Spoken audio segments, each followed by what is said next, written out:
this is an important topic because it's an idea that most English teachers, certainly, and most English students have completely wrong. Completely wrong. What are we talking about? We're talking about focus. Where is the problem? Where is the solution for you? Say, as an English teacher, most new students I see, they're shy.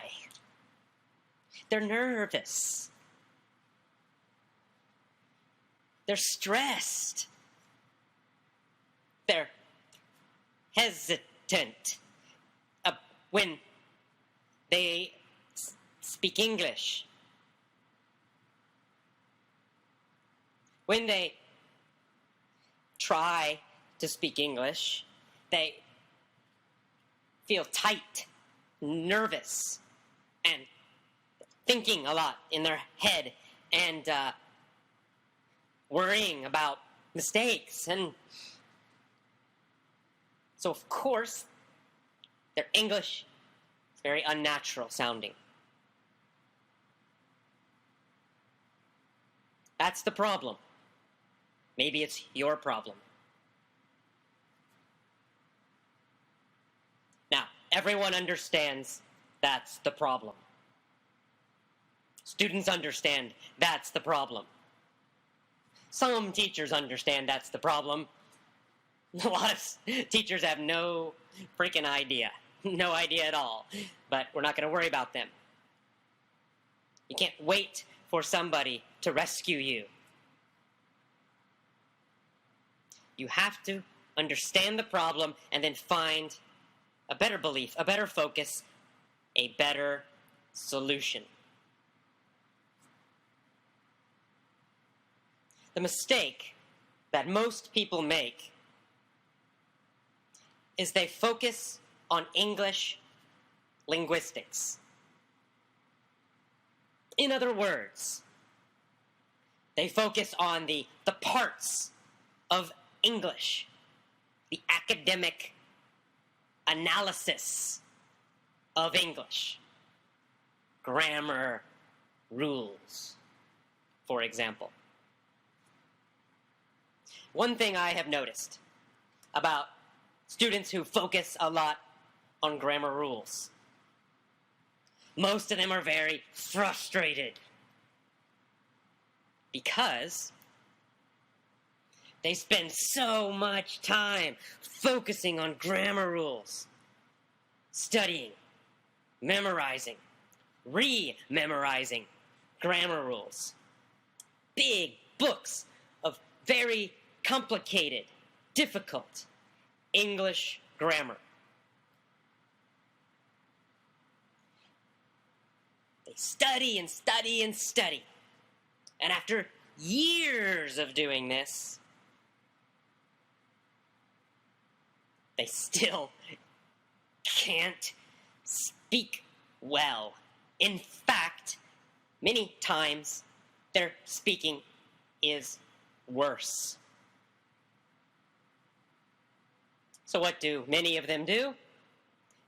Many of them focus on the same thing even more. They study even more grammar, thinking that doing the same thing will somehow magically get them a better result.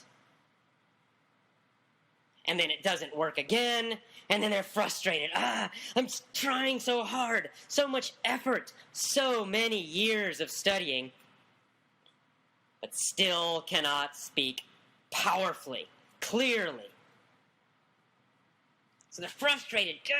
I've tried hard, but I can't get what I want.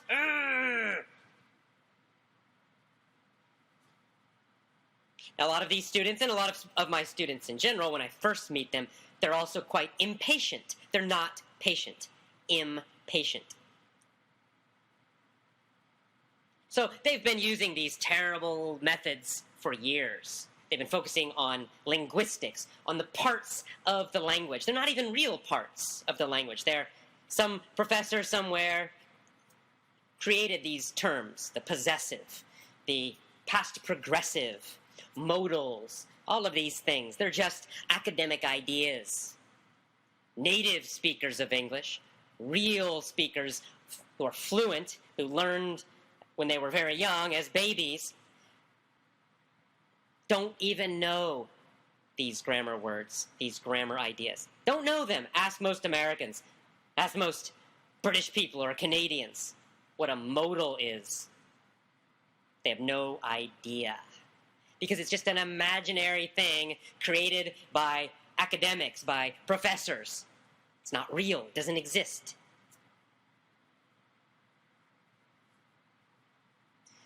So, students come to me, usually because they're so frustrated. They've been trying and trying and trying for years. They've been following this linguistic approach for years, focusing on these imaginary grammar ideas, and also trying to memorize and translate lists of vocabulary, focusing on the little pieces of the language, either real pieces, such as vocabulary, or imaginary pieces, such as grammar.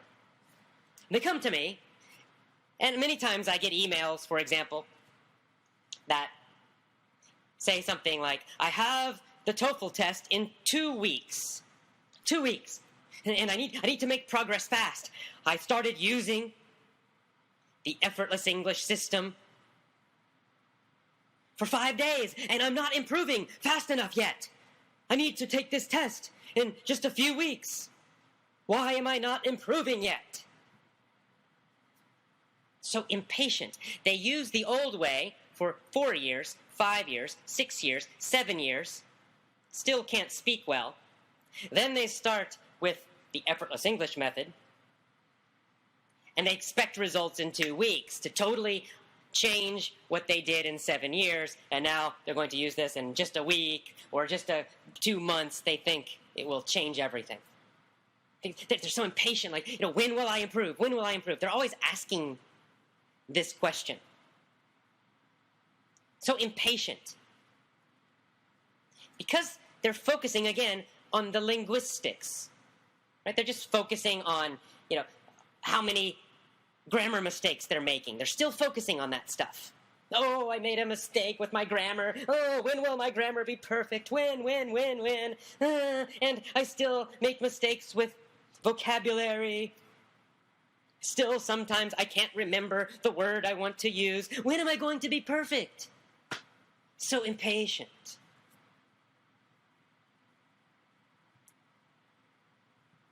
But impatience doesn't work when you continue putting your focus on the language itself, the linguistics, on English. Now, eventually, my better students will start to focus on something else. And this causes a very big change. See, the big change happens when they stop focusing on linguistics, on the pieces of English, on grammar, on making mistakes, on pronunciation, on all these little pieces, and instead they begin to focus on psychology. Psychology is the key. To be more specific, emotions, feelings. It seems strange to you now, maybe, but feelings are the key to your English speaking success. Feelings. Mastering your feelings. Learning how to create the feelings you want when you are learning, when you are speaking English powerfully. Feelings, psychology, motivation. There are many words for it. I'm going to use the word feelings today. Now, sometimes it takes some time for me to get people to understand this, because they're so stuck in the old way. They're so focused on the grammar because of school, all these years of school, teaching you all this crap, all this garbage, making you focus and get so worried about all these little pieces instead of focusing on the truly important thing, your feelings, your emotional state, how you feel as you learn, how you feel as you study, how you feel as you listen to English, how you feel as you speak English. That's the key. So when you do that, you focus on how you feel. Then you begin to create different kinds of feelings about English. You've changed your focus. See, my better students, they start to dream about how they will use English in their life. Now, why do you want to speak English? So you can know a lot of grammar phrases, grammar rules, so you can know a lot of vocabulary words, so you can get a good score on some test. If that's the reason, you should quit now, because that's just garbage.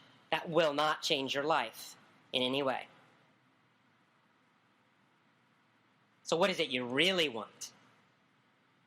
Most people really want to get a better job, some kind of international job, maybe in their own country, maybe in another country. Some people want to study in another country, an English-speaking country, or at least an English-speaking program. And this will change their life. New opportunities, a lot of new learning, meeting a lot of new people. Now, some people want to learn English for fun, for travel, for adventure. So my better students begin to dream about the countries they will visit, the people they will meet, the new international friends they will have. If their focus is a job, then they dream about that wonderful job they will get. They'll dream about getting more money.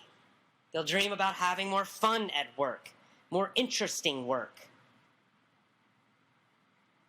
They dream about communicating more powerfully to an international audience. And as they dream about these things, they begin to want it more and more and more. They begin to want excellent English. They begin to want powerful English speaking. They begin to want to succeed with English. They dream about English success, and they want English success. They want it, and they want it. This feeling of wanting and desire grows bigger and bigger and stronger and stronger and stronger.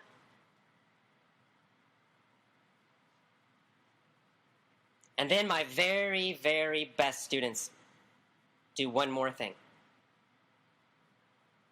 You know what it is. They go for it. They take massive, meaning a lot, action. Not just one time, but again and again and again and again, every single day. And they feel wonderful, excited, enthusiastic as they learn, as they study, as they speak English, as they listen to English. Excited every day. My best students, some of my VIP program members, are super excited about English. English isn't something boring to them. English isn't something that they're shy about or nervous.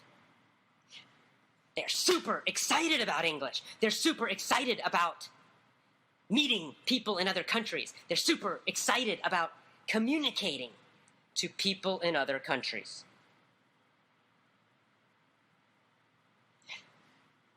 You need to change your focus. I've seen it again and again and again. I have been teaching English over 15 years. I have seen hundreds and hundreds and thousands of students in my classes, online, in different countries I have visited, and I've noticed which ones succeed and really learn to speak English powerfully and effectively. And I've seen ones who have not. And over these years, I noticed the difference. The really great ones do different things. You want to be very great with your English speaking. So, shouldn't you do what the great students do? Of course, it seems like a smart thing to do, and it is a smart thing to do.